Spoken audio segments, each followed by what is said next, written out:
Hey everybody, it's Brian Davis. Sorry this video is coming out so late in the week. I usually try to get these videos out on Sunday or Monday. This is everything I bought this Sunday at the market and from some calls that I went on. You'll see a bunch of different stuff. Some items are for me. They're from my collection. There's also going to be a huge surprise towards the end of the video. I am going to unbox the 1986 Flir PSA graded Michael Jordan rookie. So we're going to unbox that together. I haven't seen it yet. I've actually had it here at the warehouse since Monday when I picked it up, but I haven't even opened it yet. So we're going to do all that. I'm going to give you guys a quick view of what we purchased this weekend so that you will have an idea of what will probably be coming to auction next week, with some exceptions. Some items I'm kind of on the fence about. I might start sending some stuff out to get it graded. And there's some really rare stuff. I spent a good amount of money this weekend for as small of a load as it was. Like, you know, the other week I bought an entire truckload for 10 grand. This weekend I spent $3,500 on what you'll see in the video, not counting the Michael Jordan card, obviously. But you guys will see. I didn't get a huge amount of stuff, but the stuff I got was of really good quality. So we're going to get into it right away. So we got all of these early advertising pencils. This is a bolo for you guys.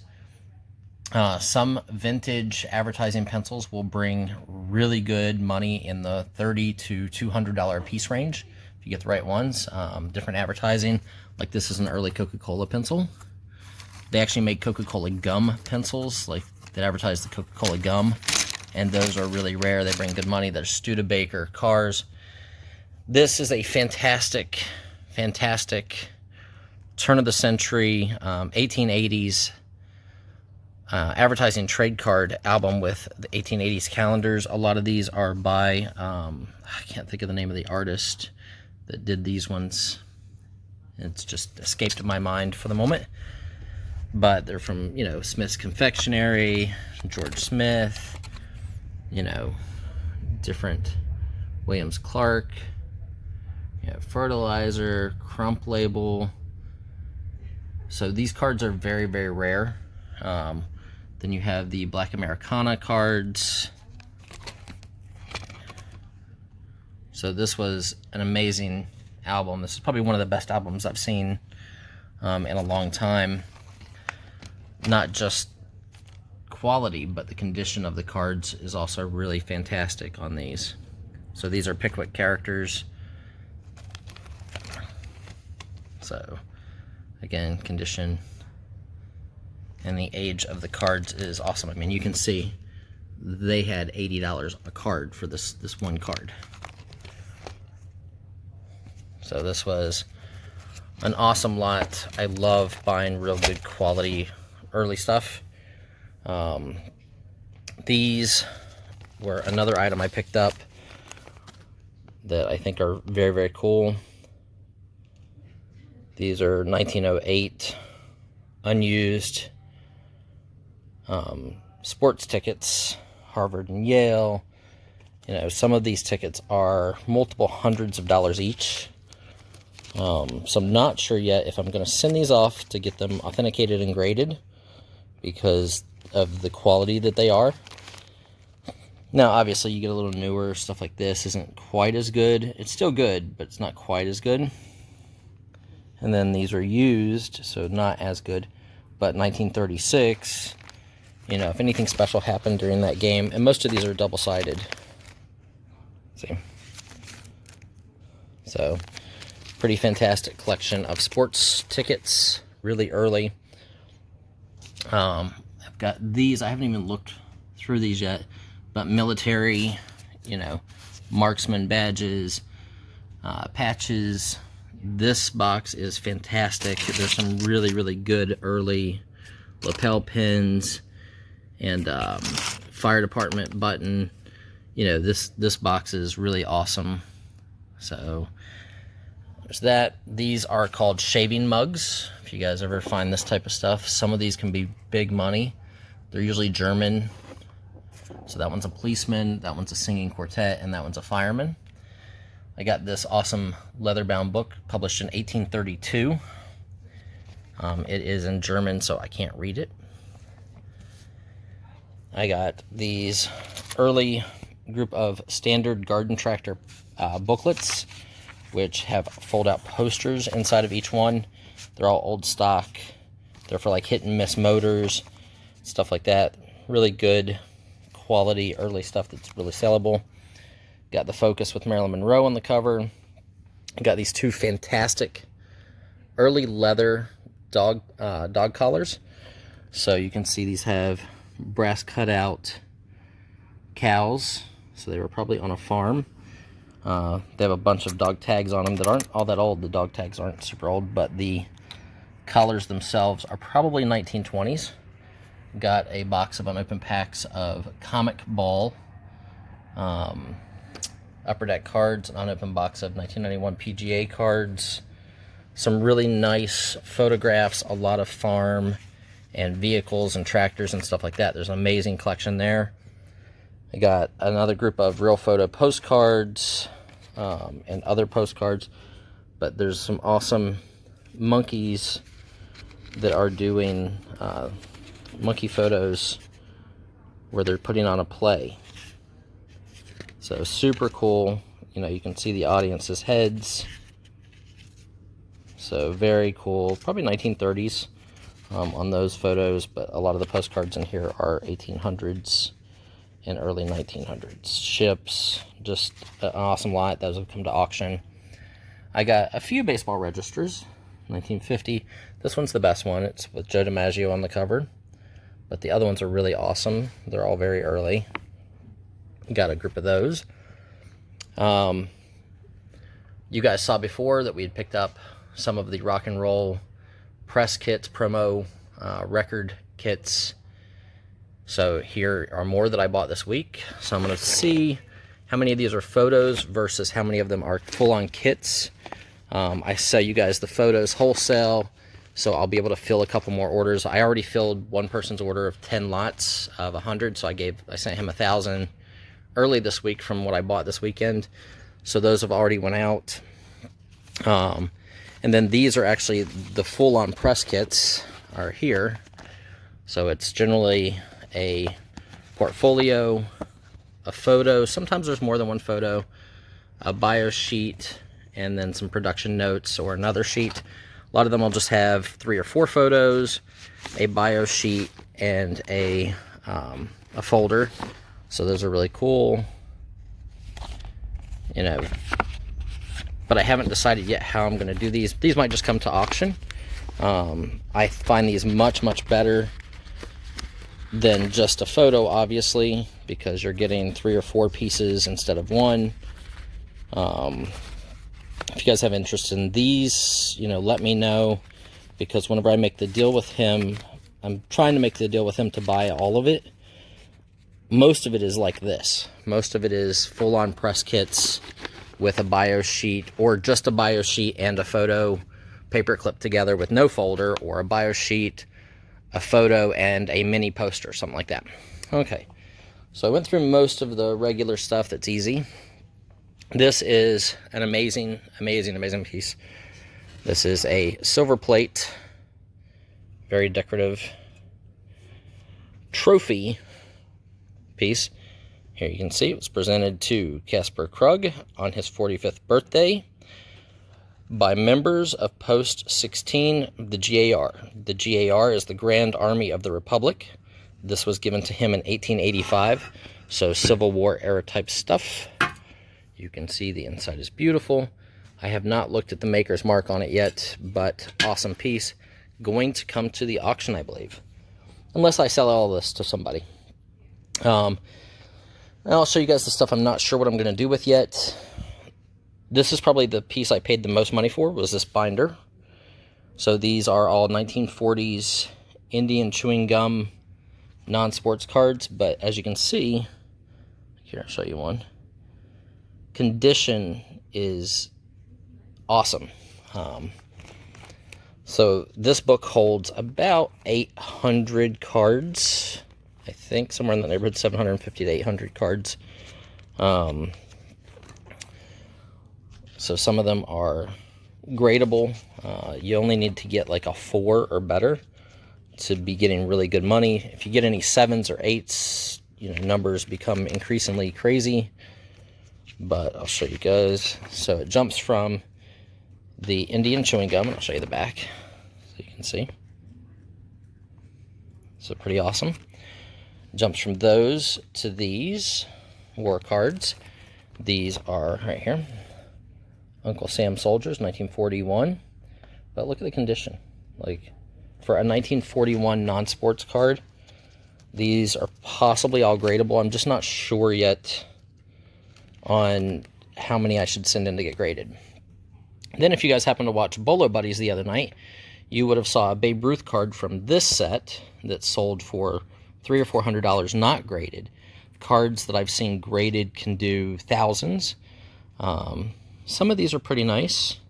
So these are the presidents it starts out with. But what these are is these are the Look and See cards from Topps. So pretty rare set. Obviously the Babe Ruth is very, very sought after because it's Babe Ruth. There are a few really short print cards. I think the Eleanor Roosevelt, she's right here, is a little better. You know, it just depends on who you ask. Some of the cowboy cards are really, really good. You can see the condition here is awesome. Daniel Boone, Wild Bill Hickok, Sitting Bull. Obviously, anything with creases you probably wouldn't send in. We got Gandhi. So these are all from that set of Topps Look and See cards. So this is the thing I paid the most money for, was this album. My favorite part of this album are these. So these look very similar to the Uncle Sam cards that you saw earlier, except this is a very obscure set that a lot of people look for. It's called The Horrors of War. It's 1938. It is by Philadelphia Gum Company. And these cards are all, pretty much all gradable. Obviously centering's an issue, so that's why you get a lot of 4s and 5s on things that would be 6s and 7s. But, I mean, when you start looking at a 1930s card, and there's no creases, the corners are actually pretty sharp, you know, that's a gradable 7. Might be a 8 if you get lucky. Some of these are definitely going to hit 8s. So I may wind up grading a bunch of this collection unless I get some kind of a crazy offer on it. To be completely honest, I have $1,500 I invested into this one book. So, you know, but like I said, roughly 750 cards, so it's a great buy. Bought this for myself, for my investment reasons. A Marvel Spotlight number 32.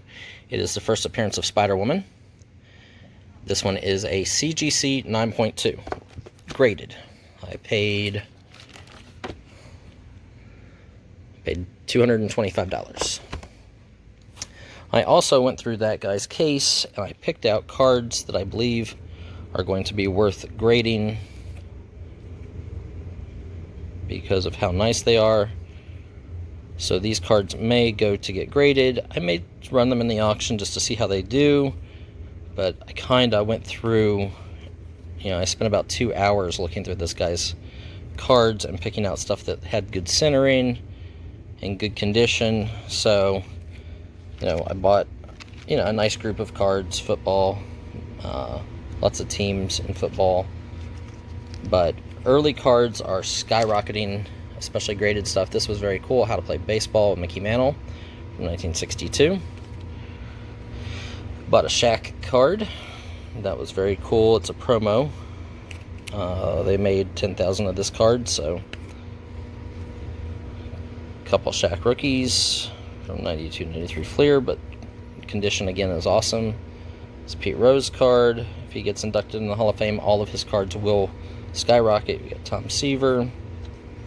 And then again, condition. It was all about condition when I went through these couple years of cards that the guy had.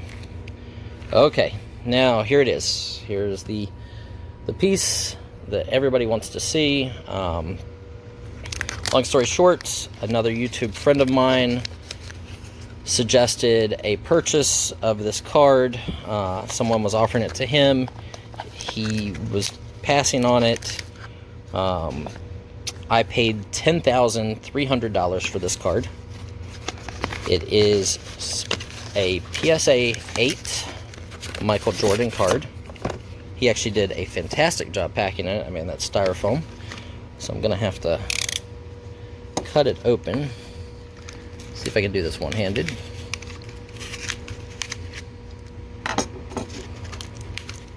Oh, I didn't get it all the way.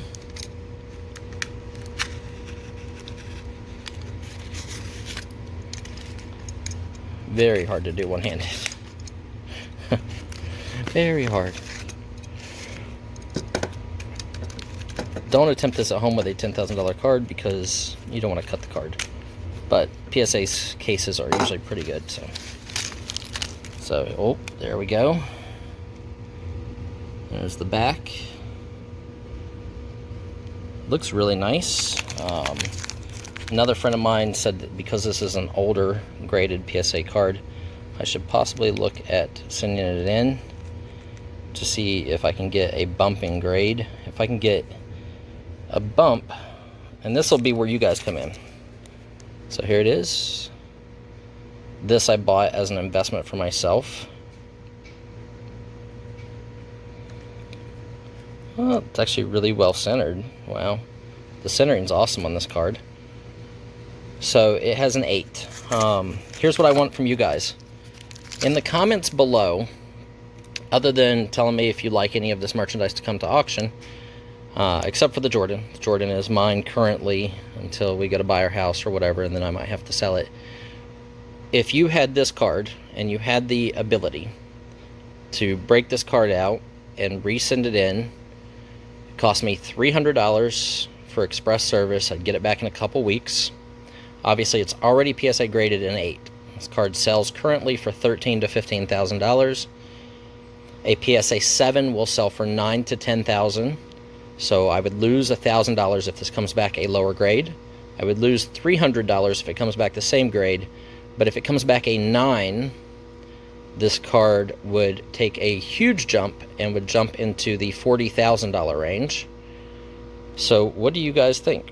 Would you crack this and have a bigger submitter send this in the hopes to get a 9? Because I believe that this card is beautiful.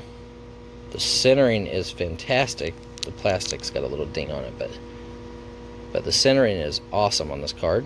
Beautiful shape. I don't see too much snow in there. There's a little bit of filament on the plastic sleeve that it's in, but the card itself is awesome. It's very sharp.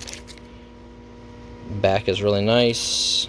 There's a mark on the case here, little ding. That is not on the card. So you guys tell me what you think. Would you spend $300 and get this card regraded and hope that it comes back a 9 worth around $40,000? Would you leave it as is, worth $14,000 to $15,000? Or it could take a shot, it could go down a little bit and it could go to a 7 and it would only be worth $9,000 to $10,000. Anyway it goes, the card's awesome. It's going to stay with me for a little while. Same with the comic book. Those 2 items are not for sale. Everything else has a price. So guys, let me know what you think. This is Brian Davis, Mr. Buysalot. Hope you guys enjoy this. Make sure you guys check out our auctions Tuesday, Wednesdays, and Thursdays where we sell this type of merchandise. Every Tuesday, Wednesday, Thursday from 1 until 4 p.m. Eastern Standard Time. Thanks guys. Hope to see you soon. Comment below. Let me know what you would do.